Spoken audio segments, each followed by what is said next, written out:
Hello guys, അപ്പോൾ പുതിയൊരു വീഡിയോയിലേക്ക് എല്ലാവർക്കും സ്വാഗതം. ഇന്നത്തെ വീഡിയോയിൽ ആലിസ് ഇൻ ബോർഡർലാൻഡ് എന്ന സീരീസിന്റെ വിശേഷങ്ങളാണ് പറയുന്നത്. ഇപ്പോൾ സീസൺ 3 ഇറങ്ങിയിട്ടുണ്ട്. അപ്പോൾ എൻ്റെ one of the most favourite സീരീസുകളിൽ ഒന്നാണ് ആലിസ് ഇൻ ബോർഡർലാൻഡ്. എനിക്ക് ഏറ്റവും ഇഷ്ടമുള്ളത് ഗെയിം ഓഫ് ത്രോൺസ്, അത് കഴിഞ്ഞ് ഡാർക്ക്, അത് കഴിഞ്ഞിട്ട് ആലിസ് ഇൻ ബോർഡർലാൻഡ്. അങ്ങനെയാണ് എനിക്ക് ടോപ്പ് 3 എപ്പോഴും വരുന്ന ഒരു സീരീസാണ് ആലിസ് ഇൻ ബോർഡർലാൻഡ്. ഏത് രീതിയിൽ നോക്കിയാലും എല്ലാ സീരീസിനെക്കാട്ടും ഒരു പടി മുന്നിൽ എന്ന് എനിക്ക് എപ്പോഴും ഫീൽ ചെയ്തിട്ടുള്ള ഒരു സീരീസാണ്. അതുപോലെ തന്നെ എല്ലാ ക്യാരക്ടറുമായിട്ട് ഒരു പേഴ്സണൽ ഒരു ടച്ചും നമുക്ക് ഫീൽ ചെയ്യും. ഇതൊരു ജപ്പാൻ സീരീസ് ആണെങ്കിൽ കൂടി കണക്ട് ചെയ്യാൻ പറ്റുന്ന ഒരു സീരീസും കാര്യങ്ങളാണ്. ഇതിലെ എല്ലാ ക്യാരക്ടറുമായിട്ട് നമുക്ക് പെട്ടെന്ന് ഇമോഷണലി കണക്റ്റും എല്ലാം ആവുന്ന ഒരു നല്ലൊരു കിട്ടിലൊരു സീരീസാണ്. അപ്പോൾ ഇതിൻ്റെ സീസൺ 2 ആണ് പീക്ക് സീരീസ് എന്ന് പറയുന്നത്. സീസൺ 2 ഭയങ്കര കിട്ടില്ല ഒരു സീരീസാണ്.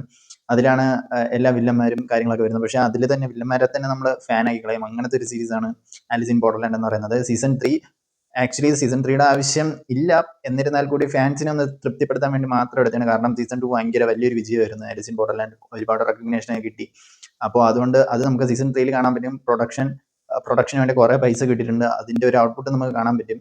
സീസൺ 1ഉം 2ഉം നോക്കുകയാണെങ്കിൽ ടെക്നിക്കലി അത്രയ്ക്ക് ടോപ്പ് നോച്ച് ആയിട്ടുള്ള ഒരു സാധനമല്ല. സ്റ്റോറി വൈസും അതേപോലെ തന്നെ ക്യാരക്ടേഴ്സും അതിൻ്റെ ഡെപ്തും എല്ലാം കൂടെ അത് ആ ഒരു സംഭവങ്ങൾ ഉള്ളതുകൊണ്ട് മാത്രമാണ് ഈ സീരീസ് വളരെ നല്ല ടോപ്പ് നോച്ചിൽ സീസൺ 1ഉം 2ഉം പോയിട്ടുള്ളത്. സീസൺ 3 നോക്കുകയാണെങ്കിൽ ടെക്നിക്കലി വളരെ ബ്രില്യൻ്റ് ആണ്. അതേപോലെ തന്നെ നമുക്ക് നമ്മൾ സീസൺ 1ലും 2ലും ഫേവറേറ്റ് ക്യാരക്ടേഴ്സ് ആയ കുറേ പേര് മിസ്സിംഗ് ആണ്. പക്ഷേ എന്നാൽ ലാസ്റ്റ് കുറച്ച് പോർഷനിൽ കാണിക്കുന്നുണ്ട്. ചിഷിയ, ആൻ, അങ്ങനെ കുറേ പേര്. എനിക്ക് ചിഷീനെ എനിക്ക് ഭയങ്കര ഇഷ്ടമുള്ളതാണ്. അത് കഴിഞ്ഞിട്ട് എനിക്ക് ആനിനെ ഭയങ്കര ഇഷ്ടമുള്ളതാണ്. അപ്പോൾ അതൊക്കെ ലാസ്റ്റ് കുറച്ച് നേരെ കാണിക്കുന്നുള്ളെങ്കിലും ഓവറോൾ സീസൺ 3 അത്യാവശ്യം കൊള്ളാമെന്നുള്ളൊരു സീരീസാണ്. സാധാരണ സക്സസ്ഫുൾ ആയ ഒരു സീരീസിൻ്റെ സീക്വൽ ഇറങ്ങുമ്പോഴത്തേനും ഭയങ്കര ബോറും കാര്യങ്ങളായിരിക്കും അടുത്തൊരു സീസൺ ഇറങ്ങുമ്പോൾ. പക്ഷേ ഇത് അത്യാവശ്യം നല്ല രീതിയിൽ എടുത്തിട്ടുണ്ട്. പക്ഷേ എന്നിരുന്നാലും സീസൺ 2 എപ്പോഴും പീക്കായിട്ട് തന്നെ ഇരിക്കും. സീസൺ 2ൻ്റെ തൊട്ട് താഴെയായിട്ടാണെങ്കിൽ സീസൺ 3 വെക്കാം. ഞാൻ ആലിസ് ഇൻ ബോർഡർലാൻഡ് സീരീസ് കാണുന്നത് ഒരു ആക്സിഡൻ്റിലാണ്. ഞാൻ ജസ്റ്റ് ഇങ്ങനെ ഞാൻ ഇങ്ങനെ നെറ്റ്ഫ്ലിക്സിൽ ഇങ്ങനെ സ്ക്രോൾ ചെയ്യുന്നതിൻ്റെ ഇടയിൽ ജസ്റ്റ് എപ്പിസോഡ് 1 ഒന്ന് കണ്ടു. പെട്ടെന്ന് അതിൻ്റെ തീം എനിക്ക് ഭയങ്കരമായിട്ട് ഇഷ്ടപ്പെട്ടു. അങ്ങനെയാണ് സീസൺ 1 സ്റ്റാർട്ട് ചെയ്തത്. സീസൺ 1 കണ്ട് പെട്ടെന്ന് തന്നെ അടുത്ത സീസൺ സ്റ്റാർട്ട് ചെയ്തു. ത്രൂ ഔട്ട് ഭയങ്കര ഒരു ഇമോഷണലി അറ്റാച്ച്മെൻ്റ് ഉള്ള ഒരു സീരീസാണ്. അതേപോലെ തന്നെ സീസൺ 3 കണ്ടപ്പോൾ ഒരുപാട് നൊസ്റ്റാൾജിയും കാര്യങ്ങളൊക്കെ ഫീൽ ചെയ്തു. 5 വർഷത്തിന് മുമ്പാണ് ലാസ്റ്റ് സീസൺ 2 ഇറങ്ങിയെന്ന് തോന്നുന്നു. അപ്പോൾ അതിനുശേഷം 3 വർഷത്തിന് ശേഷമാണോ 3 വർഷത്തിന് ശേഷമാണ് ഈ സീസൺ 3 ഇറങ്ങുന്നത്. അപ്പോൾ എല്ലാവരെയും ഒന്നുകൂടെ കാണുമ്പോഴത്തേനും ഒരു സന്തോഷം കാര്യങ്ങളൊക്കെ ഉണ്ടായിരുന്നു. നല്ലൊരു സീരീസ് ആയിരുന്നു. എല്ലാവരും ഇതുവരെ കാണാത്ത ഒരാളാണെങ്കിൽ ദയവ് ഇത് ഈ സീരീസ് കാണണമെന്ന് പറയുന്നു. നിങ്ങൾ ഫോറിൻ ലാംഗ്വേജ് ഇഷ്ടപ്പെടാത്ത ഒരാളാണ്, ഫോറിൻ ലാംഗ്വേജ് നിങ്ങൾക്ക് പറ്റത്തില്ല എന്നുള്ള ഒരാളാണെങ്കിൽ കൂടി നിങ്ങൾ ഈ ഒരു സീരീസ് സ്റ്റാർട്ട് ചെയ്യണമെന്ന് ഞാൻ പറയത്തുള്ളൂ. കാരണം കിട്ടിലും ബ്രില്യൻ ക്യാരക്ടേഴ്സുമാണ്. അതേപോലെ തന്നെ ഇതിലെ കാസ്റ്റിങ് പക്ക കാസ്റ്റിംഗ് ആണ്. അതേപോലെ തന്നെ ഇതിലെ ക്യാരക്ടേഴ്സ്, പെൺകുട്ടികളുടെ ക്യാരക്ടേഴ്സ് ആണെങ്കിലും മെൻസിൻ്റെ ക്യാരക്ടേഴ്സ് ആണെങ്കിലും എല്ലാം ടോപ്പ് നോച്ച് സാധനങ്ങളാണ്. ഇതിലെടുത്ത് പറയാനുള്ളതാണെങ്കിൽ സീസൺ 1ലും 2ലും ടെക്നിക്കലി അത്രയ്ക്ക് ബ്രില്യൻ്റ് അല്ലെങ്കിൽ കൂടെ ക്യാരക്ടർ ഡെപ്ത്, ക്യാരക്ടറിൻ്റെ പാസ്റ്റ് കാണിക്കുന്നത്, പ്രസൻറ്റ് കാണിക്കുന്നത്, ഗെയിംസിൽ കൂടെ പോകുന്നത്, അതിലെ ഇമോഷണൽ കണക്ഷൻ എല്ലാം വളരെ ടോപ്പ് നോച്ച് ആയിട്ടുള്ള ഒരു സാധനമാണ്. സ്ക്വിഡ് ഗെയിം ഇതിൻ്റെ 7 അയലത്ത് എത്തിയിട്ടുണ്ടെന്ന് എനിക്ക് തോന്നുന്നില്ല. അതിൻ്റെ പേഴ്സണലിനുള്ള അഭിപ്രായമാണ്. എപ്പോഴും ആലിസ് ഇൻ ബോർഡർലാൻഡ് ഒരു ഡിസ്റ്റൻസ് കീപ്പ് ചെയ്യുന്നുണ്ട്.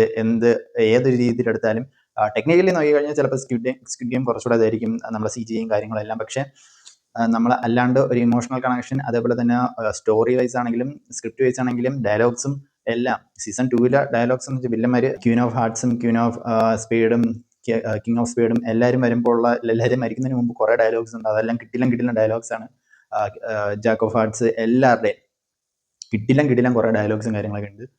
അതും അതേപോലെ തന്നെയാണ് ഇമോഷണൽ കണക്ഷൻ. എനിക്ക് ഏറ്റവും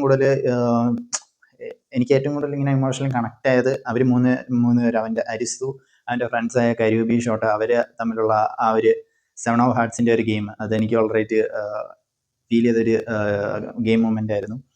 അതേപോലെ തന്നെ വേറെ അല്ലാണ്ട് ഇഷ്ടം പോലെ കിട്ടില്ല ഗെയിംസ് കുറേ ഉണ്ട്. അത് സീസൺ 3 ഇറങ്ങിയതിൻ്റെ മെയിൻ റീസൺ എന്ന് വെച്ച് കഴിഞ്ഞാൽ ഇതിലൊരു ക്ലൈമാക്സിലൊരു ലീഡ് ഇട്ടിട്ടുണ്ട്. അതായത് US പോകുന്ന രീതിക്കുള്ള. പക്ഷെ അത് എത്രത്തോളം സക്സസ് ആവുമെന്ന് എനിക്കറിയത്തില്ല. കാരണം എന്താണെന്ന് വെച്ച് കഴിഞ്ഞാൽ സീസൺ 1 എന്ന് പറയുന്ന ഒരു മിസ്റ്ററി. ഇവരെങ്ങനെ ഇതായി, ഇതെന്താണ് സംഭവിക്കുന്നതെന്ന് ആർക്കും അറിയത്തില്ല. സീസൺ 2 ക്ലൈമാക്സിലാണ് എന്താണ് സംഭവം, എങ്ങനെയാണ് ഇത് എന്ന് ഫുള്ള് മനസ്സിലാവുന്നത്.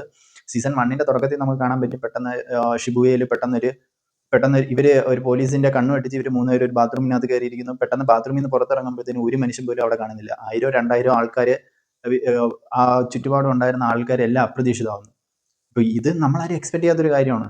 ആദ്യമായിട്ട് കാണുമ്പോഴത്തേനും ഇതെന്ത് പറ്റിയെന്ന് പറഞ്ഞാൽ അങ്ങനെയാണ് സീസൺ ഫസ്റ്റ് ഫുള്ള് കണ്ടത്.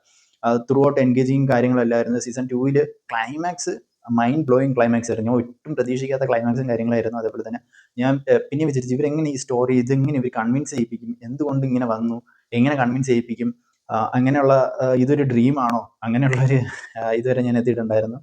പക്ഷേ അതൊന്നും അല്ല, ഒരു കിട്ടിലൊരു പ്ലോട്ട് ട്വിസ്റ്റോട് കൂടിയാണ് സീസൺ 2 നമുക്ക് സമ്മാനിച്ചത്. അതേപോലെ തന്നെ സീസൺ 3യുടെ ആവശ്യമില്ല, പക്ഷേ എന്നാലും നമുക്ക് കുറച്ച് എന്താ പറയുക, നമുക്ക് വേണ്ടി ഒരു സീരീസ് ഇറക്കിയത് കണക്കുണ്ട്, ഫാൻസുകാർക്ക് വേണ്ടി മാത്രം കൊള്ളാം. സീസൺ 3 മോശമായിട്ട് പറയാനൊന്നുമില്ല. അരിസിൻ്റെ 2-3 കിട്ടിയ മൊമെന്റ്സ് ഉണ്ട്. പോയിസൺ ഗ്യാസിൻ്റെ അതും, അതേപോലെ തന്നെ നമ്മുടെ സോംബിയും ഹ്യൂമൻസും തമ്മിലുള്ള ആ ഒരു ഗെയിമും അരിസുവിൻ്റെ കിട്ടിലൊരു 2 മാസ്റ്റർ ഗെയിംസ് ആണ്. അത് രണ്ടും കൊള്ളാം. പിന്നെ അത്യാവശ്യം കണ്ടുകൊണ്ടിരിക്കാൻ പറ്റുന്ന ഒരു സീരീസ് തന്നെയാണ് സീസൺ 3 എന്ന് പറയുന്നത്. ഫസ്റ്റ് സെക്കൻഡ് ടോപ്പ് നോച്ച് സാധനമാണ്. ആരെങ്കിലും ഇതുവരെ കാണാത്ത ആരെങ്കിലും ഉണ്ടെങ്കിൽ ഞാൻ ഫുള്ളി റെക്കമെൻഡ് ചെയ്യുന്നു. നിങ്ങൾ സർവൈവൽ ത്രില്ലർ ഇഷ്ടപ്പെടുന്ന ഒരാളാണെങ്കിൽ, ഇതിൽ ഹ്യൂമറും കാര്യങ്ങളൊന്നുമില്ല, സർവൈവൽ ത്രില്ലറാണ്, കുറച്ച് ഇമോഷണൽ ടച്ചും ഉണ്ട്. ഇങ്ങനത്തെ ഒരു സീരീസ് നിങ്ങൾക്ക് ഇഷ്ടപ്പെടുന്ന ഒരാളാണെങ്കിൽ ദയവ് ചെയ്ത് ഈ സീരീസ് കാണണം. കാരണം വൺ ഓഫ് ദി ബെസ്റ്റ് ആണ്. വൺ ഓഫ് ദി ബെസ്റ്റ് ഞാൻ കണ്ടിട്ടുള്ളതിൽ one of the bestest series ആണ് ആലിസ് ഇൻ ബോർഡർലാൻഡ് എന്ന് പറയുന്നത്. അപ്പോൾ നിങ്ങളും കാണുക, ഇതുവരെ കാണാത്തവരെ കാണുക, കണ്ടിട്ട് അഭിപ്രായം എന്തെങ്കിലും ഉണ്ടെങ്കിൽ പറയും.